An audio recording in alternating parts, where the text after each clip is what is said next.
Hi friends, welcome back to our YouTube channel Nellore అమ్మాయి రుచులు. ఈరోజు మనం వీడియోలో శ్రావణ శుక్రవారం స్పెషల్ బెల్లపు పొంగలి ఎలా తయారు చేసుకోవాలో చూద్దాం.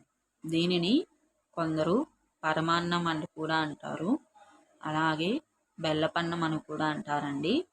ఇది నా స్టైల్లో ఎలా తయారు చేసుకోవాలో చూద్దాం. మందంగా ఉండే ఒక గిన్నెను తీసుకోండి.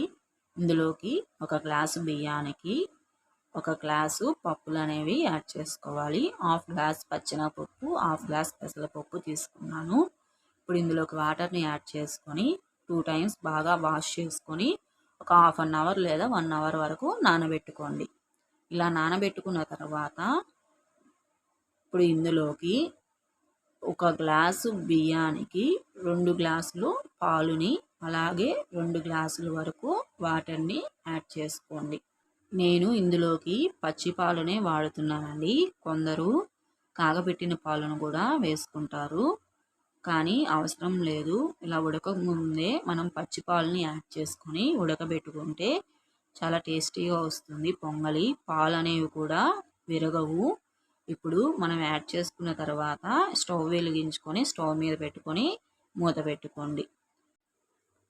ఒక 5 మినిట్స్ తర్వాత పొంగు వస్తుంది. ఇప్పుడు ఓపెన్ చేసి మనము ఒకసారి కలుపుకోవాలి.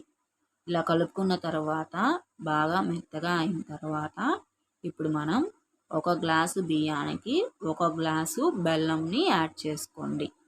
బెల్లం కొంచెం మెత్తగా చేయాల్సిన అవసరం లేదు, చూపించిన విధంగా యాడ్ చేసుకొని బాగా కలుపుకోండి. ఇప్పుడు మంటని మనం స్లిమ్లో పెట్టుకొని పక్కన ఒక ప్యాన్ పెట్టుకొని అందులోకి కావాల్సినంత నెయ్యిని యాడ్ చేసుకొని ఒక హాఫ్ కప్పు వరకు డ్రై ఫ్రూట్స్ని యాడ్ చేసుకొని బాగా వేగనివ్వండి. ఇలా వేగిన తర్వాత ఇప్పుడు వీటిని మనం పొంగల్లోకి యాడ్ చేసుకుందాం.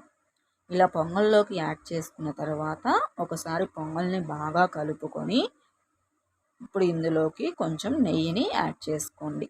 అలాగే ఒక టీ స్పూన్ వరకు ఇలాచీ పౌడర్ని కూడా యాడ్ చేసుకోండి. మీకు టెంపుల్ స్టైల్ అలాగే టెంపుల్ టేస్ట్ రావాలి అంటే కొంచెం కర్పూరంని యాడ్ చేసుకుంటే టెంపుల్ టేస్ట్ వస్తుందండి.